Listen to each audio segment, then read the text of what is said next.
चाहता हूं ये परंपरा बनी रहे, ये प्रकृति बनी रहे।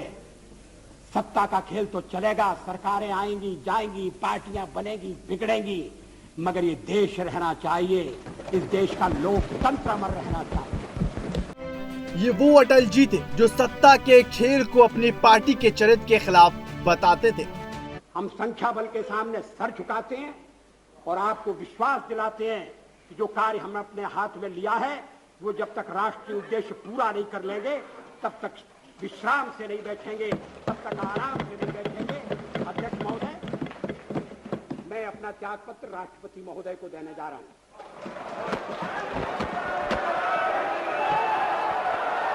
ये अटल बिहारी वाजपेयी थे जिन्होंने एक वोट न मिलने पर संख्या बल के सामने सर झुकाते हुए शासन के शीर्ष पद से इस्तीफा दे दिया था।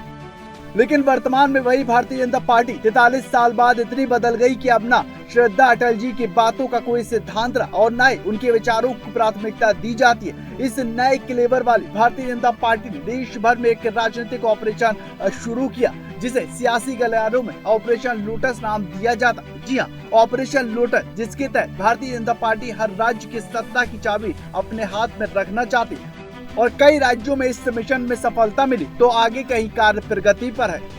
अगर बात महाराष्ट्र की करें तो यहाँ भारतीय जनता पार्टी ने विरोधियों को कड़ी टक्कर या कहें जबरदस्त पटखनी दी। यहाँ पर सियासी समीकरणों भारतीय जनता पार्टी के नेताओं ने पूरी तरह से बदल दिया और महाविकास अघाड़ी की गाड़ी को पंचर कर दिया।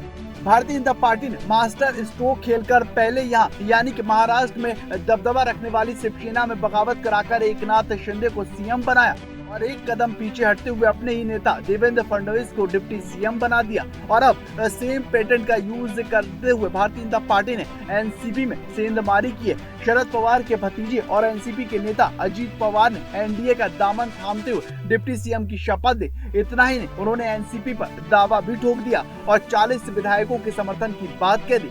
हुआ भाई जो भारतीय जनता पार्टी चाहती थी, यानी कि महाराष्ट्र में आगामी चुनावी पिच पर बैटिंग करने के लिए भारतीय जनता पार्टी ने अपना रास्ता साफ कर लिया।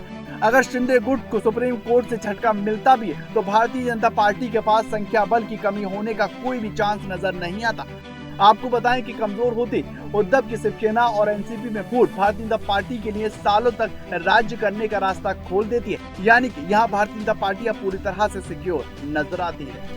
महाराष्ट्र में खेला करने के बाद भारतीय जनता पार्टी का अगला टारगेट उत्तर प्रदेश, बिहार, राजस्थान और झारखंड। भारतीय जनता पार्टी की नजर यहाँ के राजनीतिक दलों के नेताओं पर। उत्तर प्रदेश में जहाँ समाजवादी पार्टी में गुटबाजी जग जाहिर है, चाचा शिवपाल यादव और पार्टी के अध्यक्ष अखिलेश यादव में मनमुटाव की खबरें चर्चाओं का विषय है। कुछ समय पहले चाचा शिवपाल से सपा छोड़कर अपनी पार्टी बना ली, तो वहीं पर अब चुनावी समर में भारतीय जनता पार्टी की ये कोशिश है कि चाचा शिवपाल को अपनी तरफ कर लिया जाए। तो बिहार में भारतीय जनता पार्टी को हिंदुस्तान आवाम मोर्चा यानी कि जीतन राम मांझी की पार्टी का साथ मिला। यहाँ पर भारतीय जनता पार्टी किसी भी हाल में अब नीतीश कुमार से हाथ नहीं मिलाएगी।